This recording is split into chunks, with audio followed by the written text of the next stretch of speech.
All right, guys. Welcome to the Ex Nihilo podcast. I'll just let the song ride out. It's funny, every time I start the podcast, I tell people this is a beat I made. So that's tight. But no one rapped over it. What? Nobody rapped over it? No. I'll rap over it, bro. Yeah, like I'm about to go ham, turn a freestyle, and I make it to a jam. Bam. Damn, let's go. All right.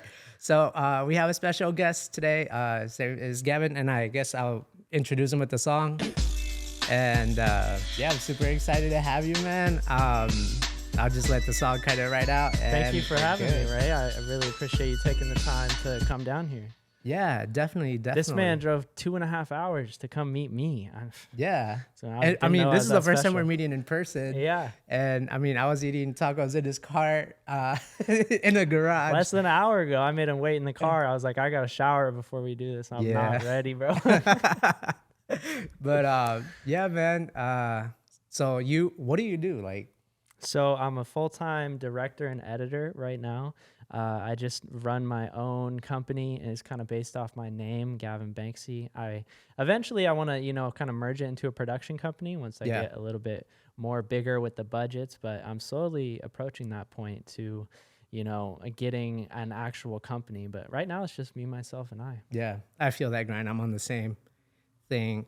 We were talking earlier, how long have you been doing video and well, you mostly do video. Yeah, that's a good question. I actually started off as a photographer, a portrait photographer. And I was a photographer for about 3 years until I kind of made the switch to video. And I've been doing video for 6 years now. So I started when I was about 15.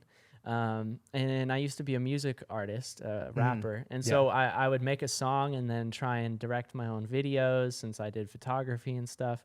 And eventually I kind of got to the point where I was like, wait, I'm paying somebody to come out here and shoot my video, but I'm having more fun actually directing the video. Yeah. And so I started just hitting up my friends. And I think my first music video was my buddy, and we drove all the way down here to LA from Portland, and I shot 4 videos for him at $50 each. And those 4 videos were something I could use for my reel. And so I was able to get more work off of those videos and kind of just took it from there. Crazy. $50. Oh my God. I was like, anything. Yeah. Well, luckily he rented the car and I was driving with him. But it was a funny story because when we were out here, we stayed in an Airbnb and it was right next to a Minute Market. So he was like, oh, I'm going to go buy some blunt wraps at the Minute Market. I'll be right back. We're in the middle of shooting a video. And so I'm waiting on him. And I'm like, oh, fuck, why is there cops outside? And so I go outside, and he was unwrapping the blunt wrap on his way back to the Airbnb. And they're like, that's paraphernalia. Because this is 9 years ago. Weed isn't even legal in California yet. Which is crazy to think about. Right. And so they pat him down, and they find a gun on him. And I'm like, no, oh my God. And so I'm outside, and I kind of walk past him and go into the Minute Market, and I fucked up, and I didn't buy anything in the Minute Market. I was just freaking out or whatever. So I go to walk back to the house. And I'm like, I'm just going to go in there and lock the door. I'm sorry. He was like, go. He was telling me to not be by him. So I'm like, I got to get out of this situation. So I go and I'm walking back to the Airbnb, and when I turn the corner, it's a duplex. And when I turn the corner to go past the fence, I see a line of cops right in front of me, and they're all facing the other way, headed to the door. Oh my God. And so I'm like, oh, they're headed the other way. They didn't actually come to our door. So I'm like, I'm just going to go to our door right now. And it was one of those passcode locks. And so I'm like, beep, beep, beep, beep. And then it takes 3 seconds and unlocks. As soon as it unlocks and I open the door, there was a cop's foot when I tried to shut it. And so at that point, I just gave up. I was like, okay, they pulled me out, slammed me up against the wall. They had the chopper on us, everything. How old were you? I was 17. That was my second music video. And all this for weed? Yeah. Well, it's for the gun, really. Oh, okay. Because they take that seriously. So then they came in and searched the house, and because they're looking for another gun, I guess. Yeah. But homeboy, he ended up facing charges and got probation for that shit. We had to go bail him out the next day. Why? It was crazy. So that was my first trip to LA. Wow. That is quite the story, and you're a really good storyteller. Like I can visualize everything you're saying. Thank But you, brother. man, that's wild. So how did you guys even get the money for like to bail them out? Oh man, his best friend Ripper. So she had like an extra $2,000 that we were able to Damn. borrow from her and go. We went and then he had to fight the charges for a couple years. He just settled that shit and got out like last year. They had him on Damn. probation for 5-6 years. That's just wild, man. So crazy. Wow. And I mean, since you were underage, you probably didn't get. I didn't get in any trouble. They didn't even care about me at the time. I probably had some stuff on me that I wasn't supposed to, but they were more concerned about the guns than anything. Damn. It's crazy. So you got to watch who your clientele is, as a independent videographer, photographer, anything like that. I think having the right clientele is 50% of the battle. Yeah. I mean, preach. Amen, man. That's preaching to the choir right there. So what, like, I guess after having that, like, I don't know if you'd call it traumatic. Totally. But how did you like decide to come back down? Cause like you're living in LA right now. Right. So like you weren't scared of like something like that happening again, or? I don't be hanging around people with guns now. Okay. So I kind of switched my clientele, but I felt like in the small town that I was in, I'd kind of reached my peak status. And I was still editing on Final Cut at this time, but I felt like there wasn't too much more for me to do in my area. Because people, first off, in small towns, nobody has a bunch of money. So it's like the budget was capped at $500-600. And I was like, okay, if I want to start getting bigger artists, getting bigger budgets, bigger opportunities, I need to go to a bigger city. Yeah. So my girlfriend at the time actually got into USC. And so we kind of made that decision together. Like, all right, we're going to take the move down to California. Let's take the risk. And everything worked out kind of perfect. Yeah. And how old were you at this time? When I moved down here, I was 23. Okay. 23. So I'm 26 now. 17, 23, and you're 26 now. Yeah. Damn, that's cool.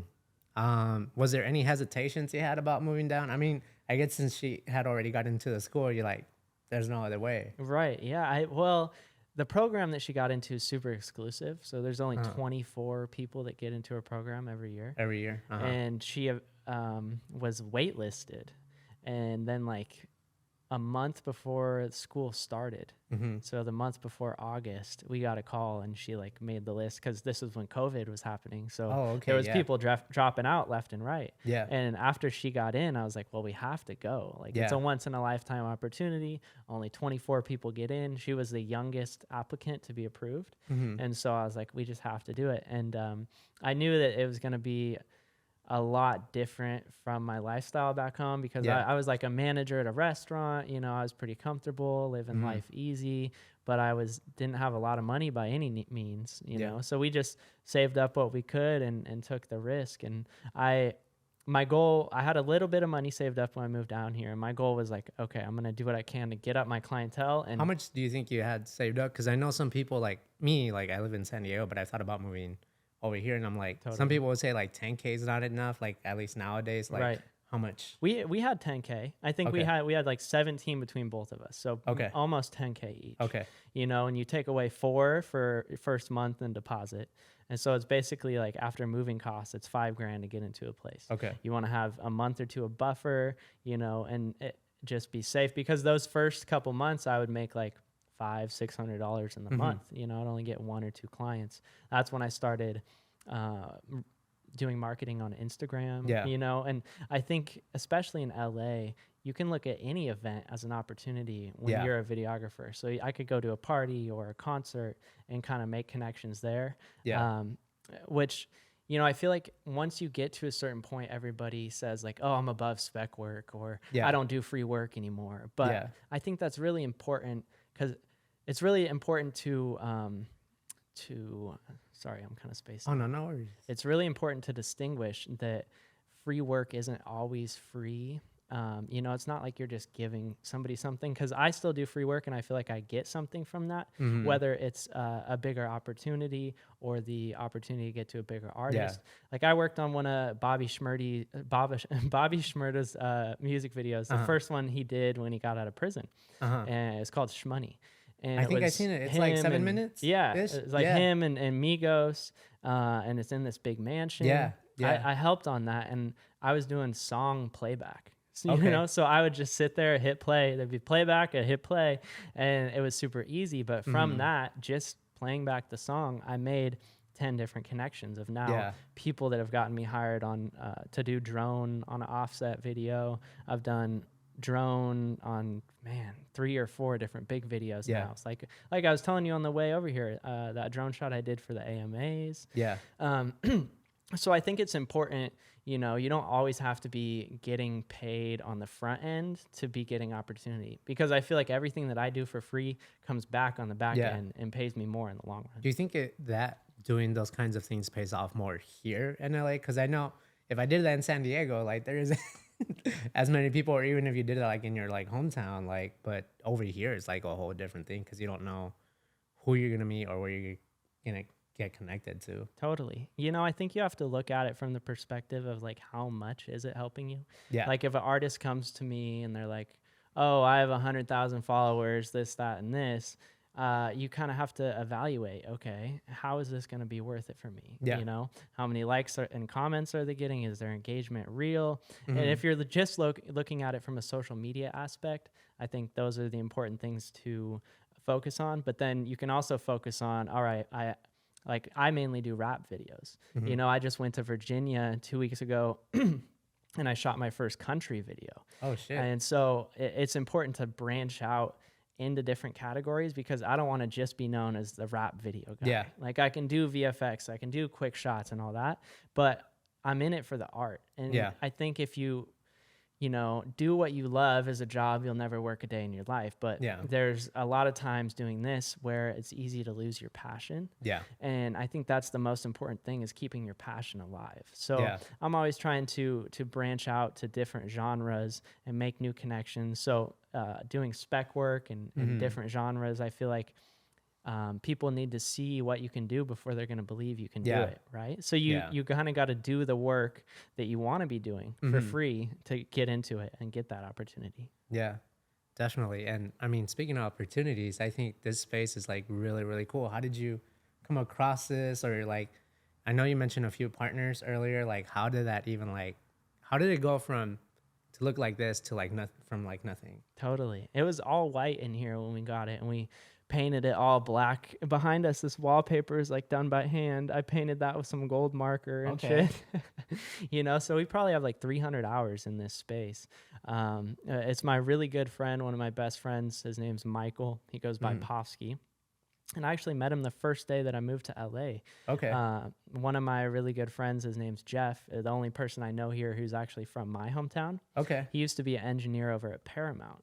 And he was an audio engineer? Yeah. Yeah, he was like an intern audio engineer. And now he owns his own studio. Shout out Velvet Room Studios. Shout out Jeff. So he was doing a little event for producers and musicians. And I went to that the first day I moved out here. And I think there I met my partner, now Michael, and a couple other clients that I've stayed in touch with. And that was one of those events, like stuff we've been talking about, where I went out there and I was like, hey, anybody who wants a music video out here, I'll do it right now for $500. Damn. Just to get my name out there. And I knew that if I shoot a music video with one person there, everybody else is going to be a part of it. They're going to be watching it. They're going to see the final product, you know? And from those 10 people that I worked with, then it started branching out. And I think word of mouth is the most important resource that you have. You know, if you treat a client right, they're going to tell all their friends about it. And that's about 80-90% of my marketing. And then, you know, I'll put a couple $100 here and there into Instagram, but that's only 10%. And I feel like from those Instagram leads, for every 10 messages you get, only one person is going to end up booking as well, which 10% retention, that's still pretty good, you know? But I think it's important to value yourself enough to not get a response, because a lot of people are in that range of $600 to $800 in the video. Right now, my minimum is $1,500. it's like you get a lot of things with that 1,500. You're getting 6 hours of shooting. You're getting me to edit it, to do VFX on it. You get a BTS with assistant, drone, so I have a lot more value than the 600 to 800 people. But what I've realized over the years is the people who want a music video for a cheaper price are the hardest to work with. Yeah. So I try and be at what I think to myself is a semi-respectable price, because people who have that type of money are going to value your time more. Yeah, definitely. I guess I was going to ask, like, it seems like you're pretty good at like networking with people, because like you mentioned, like, because I wouldn't really like think about it like that way. Like if you got one music video from that one person, that would get like 10 people. Was that just always like a way that you always thought about things, or like did you like build yourself up to think that way? Or Totally. I'm just curious. I think I probably built that over time, just realizing like, okay, if I do a good job for this guy, he's going to tell his friends about it. And every person who's an artist has friends who are artists. Yeah. And when people would hit me up, they'd be like, oh, so-and-so told me about you. And I just heard that enough times that I realized, okay, this is a majority of my marketing. If I do a good job for a client, then he's most likely to tell a friend that he recommends me. But vice versa, it works the opposite way too, where I've had clients where, we've had to separate on bad terms, and I always try and keep things professional no matter how bad it gets. That's something I try and pride myself on, but it's like there's nothing you can do about some cat talking shit about you on their Instagram account after they block you or whatever. And that's just bound to happen. So you got to just take it as a chip on your shoulder and move on, because you can't get caught up in that.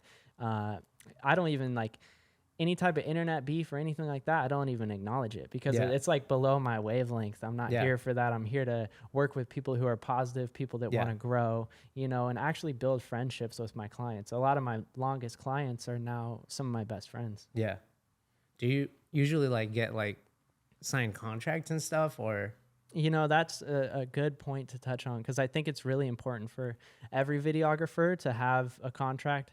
And, if you have like your basic video, your advanced video, your full day video, you want to have like a price sheet or something that you can send people to break that down easily.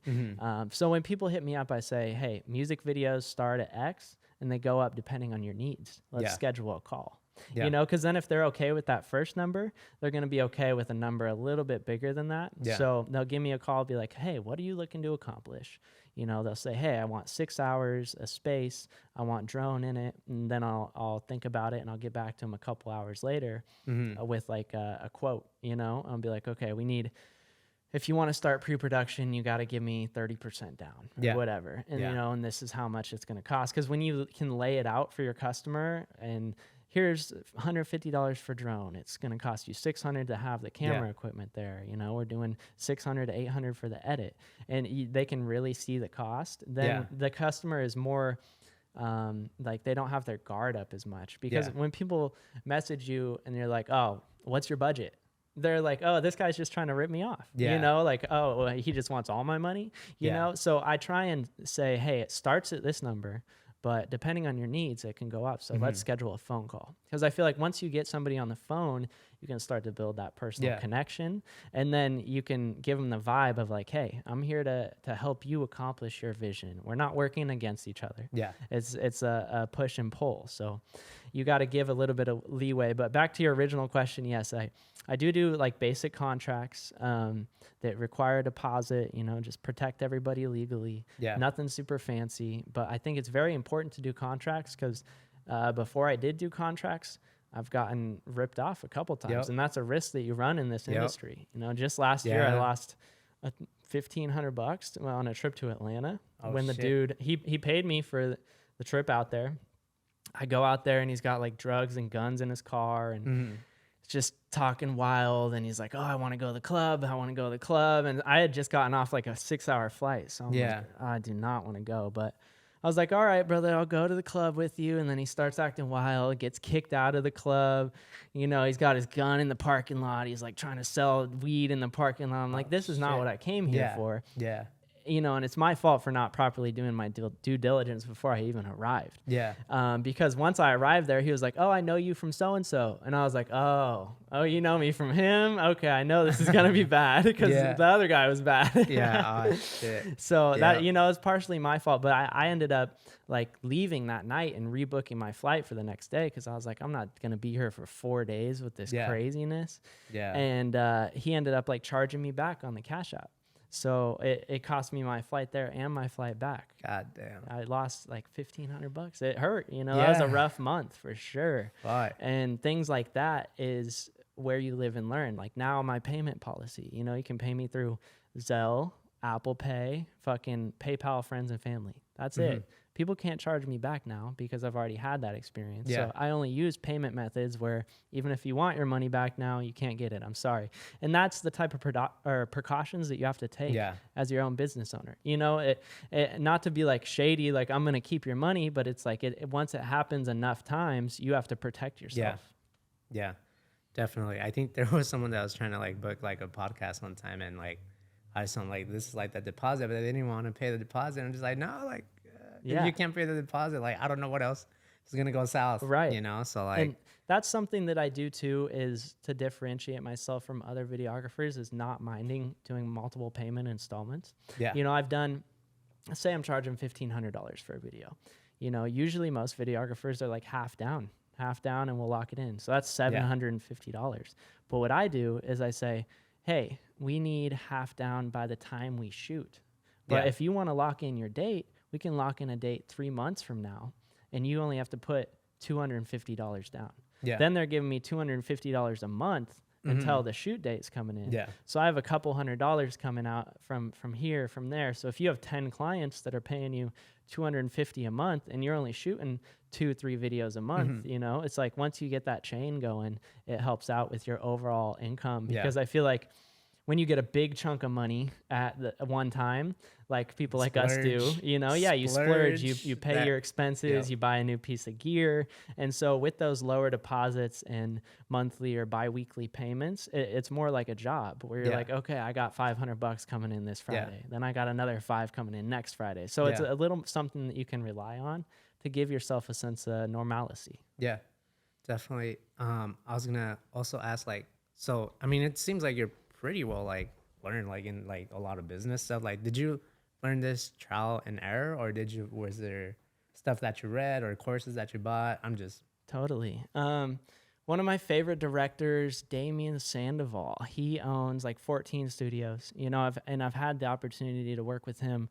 on a couple different videos, like that Bobby Shmurda video I was telling you about.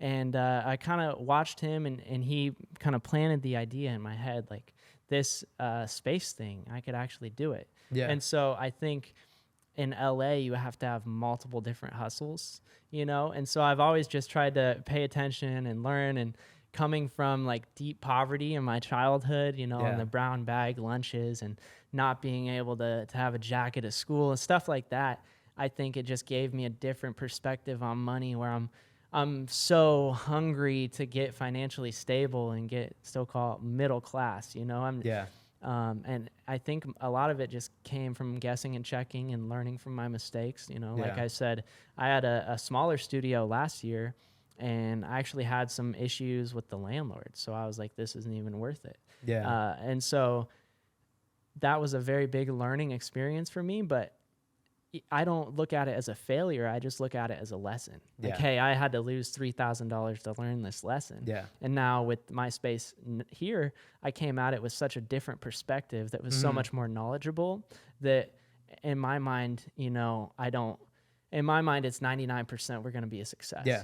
But I'm not scared of failure because I feel like you have to fail in order to succeed. Yeah. I'll fail 20 times in a row because I know eventually I'm going to get that yes. Yeah. That's something that I learned pretty young. I used to go, in my town we had mistletoe trees. And so I'd go buy a ribbon and a bow and little baggies. And I'd bag up the mistletoe and go door to door and sell it. And it was $10 for the small one or $15-$20 for the big one, something like that.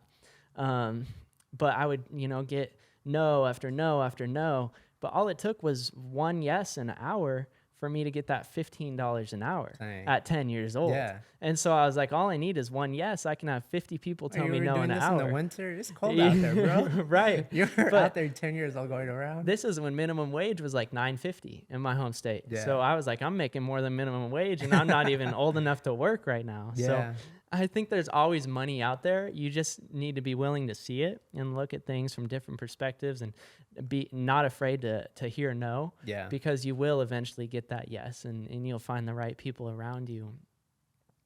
I was going to say something else. What was I going to say?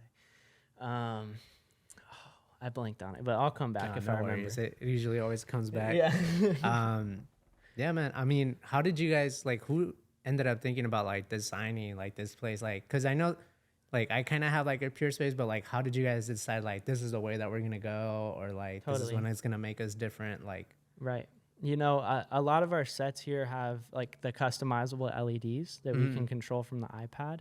And that was really important to me because I know that there's like the color room, for example. That's another studio in LA where each room is a different color. Yeah. And so I wanted somebody to be able to come in my studio and theme the sets with whatever color they were going with. So the LEDs were very important to me, is to get high quality, you know, not cheap LEDs. Like these guys over here are $100 a strip for 30 feet. So it's like, that's $100 on the Armory wall right there. Yeah. But it was so important for me to invest in that, to not only bring the versatility, but to also bring the value. Yeah. And I think, you know, the casino was an original idea. The Armory was an original idea. You know, we kind of took from other studios that we've seen do things successfully when we're like, okay, how can we do this better? First of all, how can we offer it for a better value? How can we make it original? Yeah. And so I think here we have 7 different sets, you know, like 3 or 4 of them are stuff that other people may offer in a different way, but then 3 or 4 of them are 100% original as well. Yeah. And you said you have 2 business partners. Like, how did you know, like, how to, like, trust some of them? Because, you know, like, right. I have trust issues with people. I'd be like, I don't know, man. Yeah, totally. I used to own a like clothing resale store, like Supreme Resale, and my partner there ended up being like a bad partner, you know. Sorry, my nose itches. No worries, man. But yeah, my partner at my old retail store ended up being like quote unquote like bad partner. Like he was making weed deals in the back during business hours. I'm like, bro, you can't be doing that. It's a fucking retail store, you know? And so I feel like over the years, dealing with people who ended up being quote unquote bad people or bad business partners, at least, it kind of gave me the signs and what to look for. Just like people say, you know, every time you date somebody, you're finding more of what you do want, more of what you don't want in a partner. And that's the same for a business partner. You know, the more partners you have, the more you're going to be able to tell, okay, the vibes are right. Yeah. And I still think it's important to have everything on paper. Like we have a basic partnership agreement where we've gone through and had a meeting. Okay, what if somebody wants to leave? Okay, how are we going to do this? How do we hold everybody accountable? Yeah. Who's doing what days? And so I think it's very important to have open communication. You know, it's 80% of the battle. And you got to have somebody you can trust. But even if you do trust somebody, still write it down on paper. Because I've been in positions where I'm like, oh, this could never go wrong. And then it does, and I don't have anything on paper. So it's like that you wish that you got it. Yeah. And I just think it's important to take a risk, but do it with somebody who you think you can trust. You know, my partner, Michael, and my partner, Dom, are super good guys. And part of our process becoming partners, we were in here every single day building this place up. And I think that really built our trust as a community, because now we put our blood, sweat, and tears into the space. We all have investment into it. Yeah. And I think that's very important, is even if you know, it's not like, say somebody doesn't put a monetary investment in, you can still put your sweat investment in. Yeah, definitely. Well, we're almost at the 30-minute mark, so we're going to take a quick break, and we'll come back, guys. We'll be right back. Did the end of those. One time they like hired me. They paid me $80, and I went to the radio station for an hour. It took me a whole hour to get those like 5 lines that you have to say within 5 seconds at the end of the commercial. That sounds easy. So. I've been talking into mics for a while, for sure. I love getting into a booth with good auto-tune, and you can just, whoa. Yeah, that's always fun. Definitely when I like make music or anything like that, like, I don't know. I like the Travis Scott kind of like totally auto-tuning. I don't know. It's always fun to mess around with. And I think making music is also a process. You know, we've been talking about processes this whole time, and everything's a process and a journey. But I feel like it took me 2 years when I was an artist to even really develop and find my sound. Because as an artist, you're thinking, okay, I'm an artist. You know, you can write and you can sing or rap over a melody, but how long is it going to take you to find the right engineer who can make you sound how you sound in your head, how you want to sound, or, you know, even the right studio equipment, studio environment, and then the right producer too. Yeah. I just did a song. I shot a music video for a song 2 weeks ago, and the guy has his producer in the title because him and his producer are so tight, and he's making all his beats.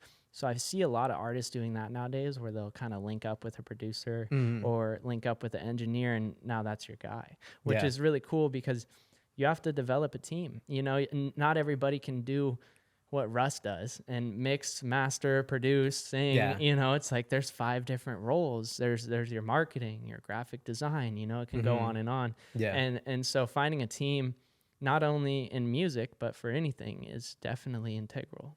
Yeah. Definitely. I guess you do want to have like a media company. Like, what do you see yourself like doing? Totally. Like, do you want to just like oversee stuff or? Yeah, well, right now I'm working on my YouTube channel for my media company, and I think we're gonna start there because my girlfriend's a producer. But we have some ideas that we're spitballing with. I like the name like Magic Lantern or AKA. You better get those YouTube channels first before anybody takes them. Right? So I gotta get that Gmail. I gotta get magiclantern@gmail.com. I'll have it by the time this comes out. I'm kidding it when I get home, so don't try me. But right now we're doing investigative documentaries.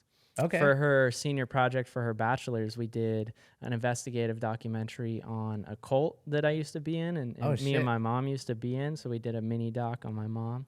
And now we're kind of taking that and trying to do bigger things. So right now we're doing a mini documentary on Ticketmaster and how they took over the ticketing game in the U.S. and basically became a monopoly. You know, because they're charging these exorbitant fees and nobody can do anything about it. So, you know, after all our research, we've been researching for over a month, you know, so we have like 10 pages worth of research, and we're watching all these different trials and lawsuits that they're a part of. And all this stemmed from my girlfriend wanting to go see Harry Styles. And it was like warfare on the computer. You know, she has 3 different computers open, all waiting and loading on tabs. And then it's like, once you get to the ticket page, you're just going to pay whatever the fees are because they made it such a horrible experience to even get there. You're like, fuck, if I don't buy it now, it's going to be gone. So that kind of made me think like, okay, they really got their grips on the ticket industry. And so we're diving into that and kind of discovering how Ticketmaster's been going since like 1978. And ever since day one, they've been ruthlessly taking out their competition to get to the top. And so I kind of want to just tell the story and raise awareness for things like that. Yeah, that sounds great. That's really interesting. I never thought about it that way. I don't know. I heard there was like recent stuff. Was it Taylor Swift that was? Yeah, it was Taylor Swift got him in the news recently, which is really cool because artists like Taylor Swift and Justin Bieber are, first of all, the only artists that still have like legacy contracts, which they don't do anymore. You know, Justin Bieber and Taylor Swift are getting a cut of anything that has to do with them. But not a lot of artists get that anymore. You know, everybody's got the 360 deals now. But they're 100, like multi millionaires. Taylor Swift just became a billionaire, actually. And so they're the last artists to really have the power in the music industry to make change. You know, Taylor Swift wasn't on Spotify for the longest time because they weren't offering her enough of a cut. And she, in the back door, you know, negotiated her own percentage because she has that leverage as one of the biggest artists in the world. You know, so now she's getting a proper cut. But when people like her actually put pressure on corporations, then they're going to make change. Because if there's anything that can make a corporation change, it's people bullying them. You know, otherwise they're just going to keep doing it. And so people with crazy fan bases like that, who can actually make somebody's stock tank or something, you know, it's like they actually have the power to get something done. I thought I saw like a meme like on TikTok. It's just talking about Taylor Swift, like how she like lowered like the price of eggs or something. I don't know, but it might have been like a joke or something. I thought it was pretty funny. Swifties are are definitely a force to be reckoned with. That's But funny. we were talking also earlier just about you were able to film like a music video that went viral like on like YouTube. How did that go Totally. down? Yeah, so that goes again back to my buddy Jeff. Shout out Jeff at Velvet Room Shout Studios. out Jeff. Yeah, I know. Uh, I was telling you how I used to be an intern Yeah. at Paramount. And so he got my name on the list of Paramount videographers. So What? when an artist goes to record at Paramount, they can say, hey, you guys got any videographers available? And kind of give them a list. And this rapper, Little Papa, saw me on the list and hit me up. I just went to the studio at Paramount Wow. and shot the video. I think we shot it in 5 or 6 hours. I was there till like 4 a.m., till the end of the session. And then I edited it in 2.5 weeks. I did some like custom VHS on it. Shout out Phases. Thank you for the custom VHS.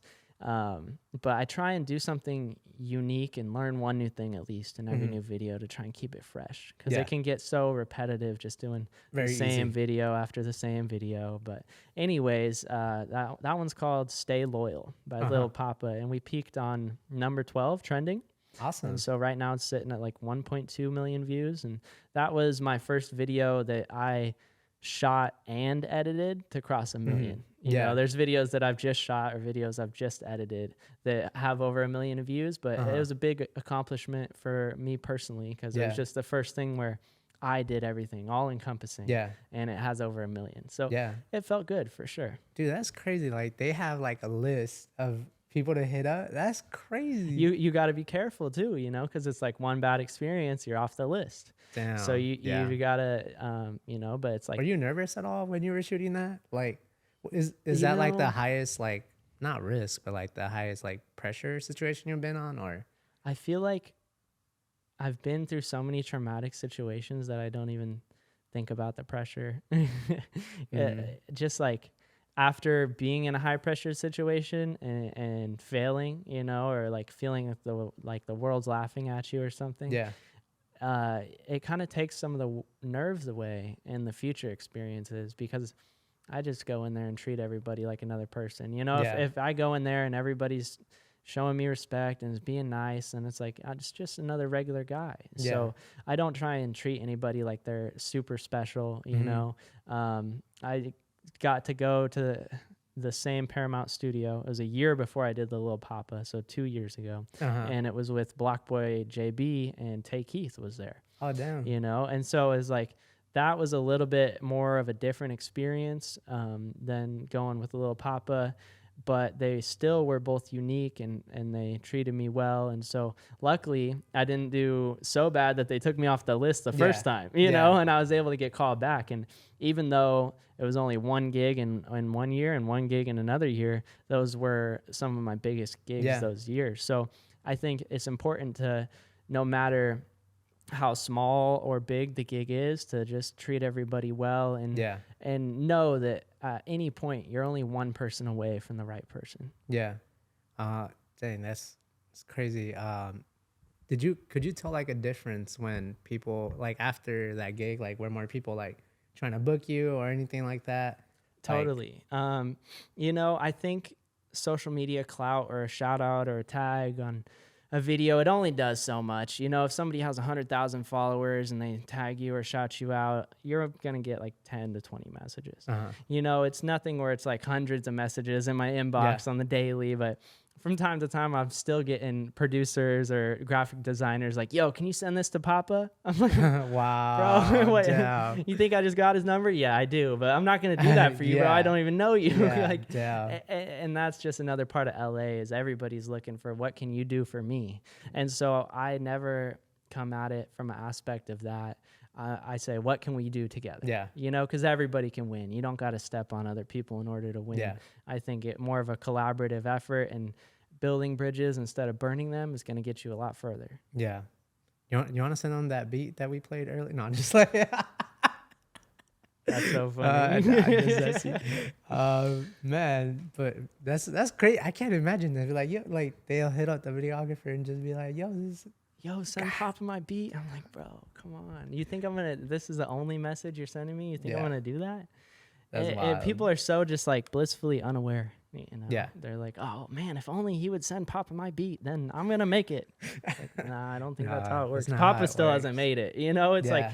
half the rappers out here are still looking for their big break, and even Yeah. though they're getting millions and millions of views, that doesn't mean they're getting millions and millions of dollars. Yeah. You know, and I think if you can actually connect with somebody on a real level and build a friendship while you're working, it's going to get you further than just doing the best work. Because if you do the best work, but you're a little rude on set, you know, they might prefer to work with somebody who's not as good as you and a little bit nicer. Yeah. And so, especially in LA, I try and say, like, sadly, this is true in my opinion, is it's not what you know, but it's who you know. Yeah. You know, I could be the most talented guy on the planet, but if I don't know anybody, I'm not going to be able to get any gigs. And so I try not to get salty when I see other editors doing big videos. I'm like, oh, I could have done that better, you know? And you can't look at it like that because they know the right people and they're in a different position than you are. And everybody has a unique experience. So I think it's unfair for you to judge yourself based on things that other people are doing. Yeah, definitely. I can't remember the other question I was supposed to ask, but Oh, I think it was about like, how did we find this space? oh yeah, 'Cause definitely. looking for studio spaces in LA is a nightmare. And I would say, you know, check your Facebooks, your Craigslist. We even tried calling a realtor at one point. Really? But I found the best thing that worked for us was actually just driving around Yeah. and calling the numbers on signs. Yeah. Because a lot of people will have vacancies, but they're not listed online. Yeah. And it's only a sign with a number outside their building. And that's how we found this place right here. Yeah, Just I a random used to work drive-by. for like a company, and they were telling me how much Indeed was charging to have like a job posting. So I can't imagine how much like I mean, I don't know the companies out here that were like the website that we used to put it up, but they can charge a lot, you know, and that just if you have a lot of empty spaces, like can just add up pretty fast. Right. And especially downtown, every place we were looking at was 3,000-4,000 a month for half this square footage. And now we Yeah. have double the square footage at half the price. Yeah. So it's all about finding that Goldilocks spot where it's Yeah. not too expensive, but it's not too small either. Mhm. And I think this is where, you know, we ended up and we settled on something that works perfect for us. Yeah. But if you're able to save a little bit of money on your front end, you're going to be able to make more money on the back end because Yeah. the lower your overhead, the more room you have for profit. Yeah. A studio space like this, you know, on the best month, if this was like top 2 pages on Pure Space, we'd be making between 15 and 20,000 profit a month. Yeah. And if you know we made 15,000 and we only have to pay 2,000 rent, $13,000 profit is going to be a lot more than 10,000. Yeah. So I think you make a lot of money first off with your overhead and your maintenance. You know, like we have to get new money bands for our prop money over there. We have to keep on cleaning our mirror room and vacuum. And there's certain things that need to be replaced as the studio ages and people use it. And I think having a lower overhead is very important as well. Yeah. Because if you can have somebody come in and doesn't cost you anything, you know, all we're paying most of the time is just a couple money bands and then we have the electricity. Yeah. So I think that helps us with our profit margins as well. Yeah. I really do like the design a lot. You said you ended up designing like kind of like the armory, like how much money went into that? So the armory, if we look at the metal plates that the guns are on, that was $250. And then the wallpapers, all those came in strips, which was a bitch to put on because the adhesive that they came with wasn't good enough. So I put them all on the first day and then came back the next day and they had all fallen down. Oh shit. So I had to like buy an adhesive and then redo everything and cut them custom. But the metal wall racks were $250. Then the wallpaper was $320. The LED and the diffuser was $120. The gates were, or the grates, the shelves were $50 each. The table was $100. The prop money was $200. Damn, it adds up pretty fast. Yeah, it adds up fast for sure. So we're looking at like 2 bands for this one set. Yeah. You know, we have 7 sets here. So it really, I would say the most important thing if you're going to consider opening a space is really budgeting everything out because you don't want it to be so bare bones that nobody can use any props. If you see over here, we have our money gun, ammo boxes, prop money. We have like fake gold bars, you know, and stuff like those that. look cool. it adds so much value to your set that not everybody else is going to have. But budgeting it out and making sure that you have the ability to spend an extra $100 on props here and it's not going to break the bank is really going to help you in the long run. Yeah. I like it a lot. Originally, I was like, I don't know how I feel about guns, but it looks really cool. Thank you, brother. That was my first time doing anything like that with like, it's called a pegboard. And so I actually ordered just those 9 and then only 6 showed up. And so I contacted the company. I was like, hey, I need 3 more or whatever. They sent me 4 more, which were those side ones. And then the other 3 ended up showing up like a month later. I was like, okay, I guess I got 10 now. So it worked out. But I think, you know, when you're building a peer space, you got to have $10,000 to $20,000 just to get it started, ready to invest. You get first, last, and then you're building your set. And this is a multi-set creative space, which is nice because people can come here and use 3 out of our 7 sets, and then their shoot is done, and they can come back another time and use the other 3 sets if they want to, you know? Because the 2-hour minimum, people don't have time to use all 7 sets in 2 hours, you know? So then it's increasing the likelihood that people are going to book over 2 hours if they want to use more than 2-3 sets. But then it's just really increasing your net and your reach, because we could have somebody just book for the casino or somebody just book for the armory, and we're at such a reasonable price that people can afford to just book and use 1 out of our 7 spaces. That's really smart. Did you guys do it like on purpose, I'm assuming? Oh yeah, we were looking, you know, I did a lot of research and I've been watching peer spaces for a long time, and I owned mine 1.5 years ago. And so just throughout like gaining my knowledge through the last 2 years, I realized like, okay, 4 out of the top 10 sets are multi-space creative. And then the other 6 are like basic sync walls, basic studios. So I was like, I don't want to do a basic studio. I want to do something that's going to stand out. And so that's where the multi-set ideas came in. I think one of the like few last questions that we had was just talking about how to like level up like your videography or getting like better clients and stuff. Totally. So this is something that I think about a lot, and you know, nobody's perfect, so I'm still learning in this process as well. Me too. But I think, let's say, for example, you charge $800 for a music video, and you want to charge more, but you don't have anybody who's willing to pay over that amount. So this is where your old clients and your new clients come in. So your old clients, you have Jenny and John who will pay $800, and you just keep them and you say, hey, John, you know, my price is, I'm trying to raise them to $1,200 a video right now, but you've been a longtime client of mine, so let's just do an extra $100, okay? And then we'll do 2 videos for that extra $100, and then the next one I'm going to raise it to 1,000.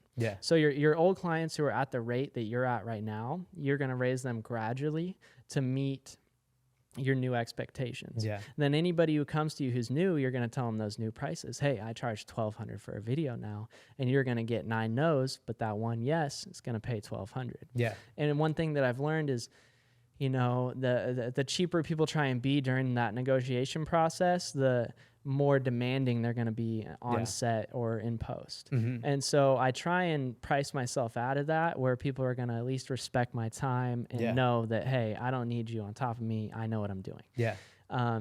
But as you increase your rates, you want to keep your legacy or your old customers in a range that they can afford, because while you're building up your new customer base at your new rates, they're still going to be allowing you to survive, basically, you know? And if you can do that and keep it affordable for your old clients, eventually, you know, they will get priced out. John, I'm at $5,000 a video now. Okay. I know you can't afford that, but you know, maybe we can work something out on payments or whatever. But I think it's a natural part of the process as you evolve to price out your clients. And I'm kind of in that limbo right now, where I have a bunch of clients who are willing to pay X, but I'm trying to charge Y. And to move to Y, it's a gradual process. You know, all your new clients, it's going to take me a year, basically 6 months to a year, to fully get everybody I work with at that new price. But I think it's very important to at least try and learn one new thing every video, because then you can keep your passion alive. Yeah. You know, because it's really easy to get bored or mundane and lose your passion and turn being a creative into having a job. And that's not why we started doing this, you know? And so as long as I can learn one new thing, I'll think of an effect or get an idea, and I'm like, okay, I'm going to apply this in this new video. And then it gives me the drive to, oh, I don't want to edit today. You know, I 9 times out of 10, I don't want to edit. But if I can at least learn something, it's going to give me a little bit of extra drive. Yeah. Yeah, I mean, right now at my job, like, there's certain videos that I just do just to do them, because, I mean, I just got to knock so many videos out. Right. There's only so much time for creativity. Right. And if you're worried about making money, you're not worried about being creative. Yeah. And that's part of the challenge, you know, being a videographer or a creative as a job or a career, you know, is that it's so easy to lose your passion and lose your creativity because you get so stuck in the hustle and bustle. And that's why I think it's very important. Like, if you want to go full-time creative, have 3 months of expenses set aside while you're gaining your client base, because that's going to give you the wiggle room that you need to not be eating rice and beans for every meal, you know? But then by the time you get to that 90-day mark, you'll be able to pay next month's rent with the money that you're making freelancing. You know, obviously, another thing I wanted to touch on just briefly is, as a creative, people think, oh, okay, say I made $25,000 this year, but I bought a new camera and I bought a new laptop. Let me deduct that, and then I'll make $0, and I made $25,000 and I didn't get taxed. I'm a genius. But a lot of people don't realize that it's actually smarter to report that 25 up to a certain point. If you're between 25 and 40, this strategy works, because people don't realize you get what's called an earned income tax credit. So if you actually report that money, you're not going to get taxed on it. You're going to end up getting money back. So a lot of people are leaving money on the table just with stuff like that, because they don't realize, like, hey, you want to take advantage of your write-offs. Nobody wants to pay taxes, but you got to know the ins and outs of, hey, maybe I'm leaving free money on the table. So that's why I recommend that if you're a creative, to have your CPA on speed dial, and it's worth that $500 that you're going to be spending every year. It's going to save you $5,000. Yeah, definitely. Like, sometimes, I mean, I think last year I had to pay like $2,000, but it would have been a lot worse if I hadn't done like write-ups and stuff. But I try to like report everything, because I don't know, I think it's important. And then also, like, sometimes I was talking to someone, like, when you're trying to get a space, people are gonna like look at that, especially like if you have like a business. Like, some people are gonna ask you, like, to be able to rent the space, like, we need to see like X amount of years.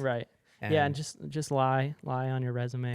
If you want a job, just say that you're qualified. Just lie. No, you know, as long as you can do the job, you'll do it. Nobody will notice. I was unemployed when I got my apartment, you know, but it was like height of COVID. So they were like, we'll take anybody. I was like, look, I got 10 G's in my bank account. I don't have a job. They're like, come on in.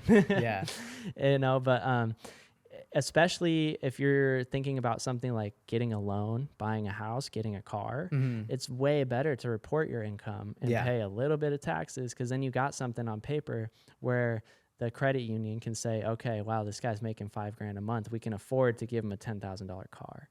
But right now, you know, if I was to write off everything and then wanted to move, I might not get approved for a new place. So it's definitely a balance that you got to walk a fine line. Because if I wanted to buy a house, it's like almost you got to pay to play. You know, if I made $50,000, it's better for me to pay $5,000 than to write it all off. Otherwise, I'm not going to get approved for a house.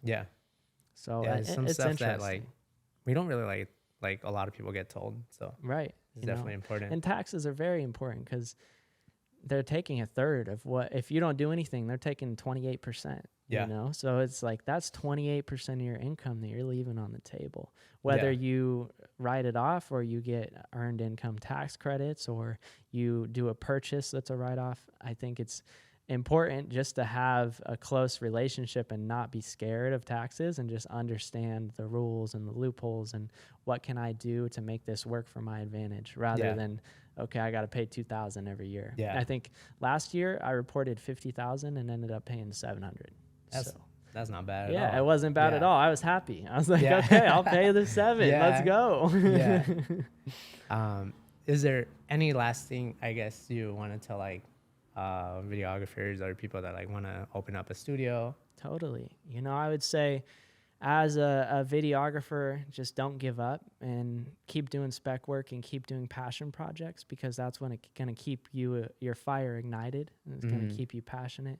I would say you got into this so you could create, right? Yeah. Just keep creating. I say don't wait, just create. Super simple. Yeah.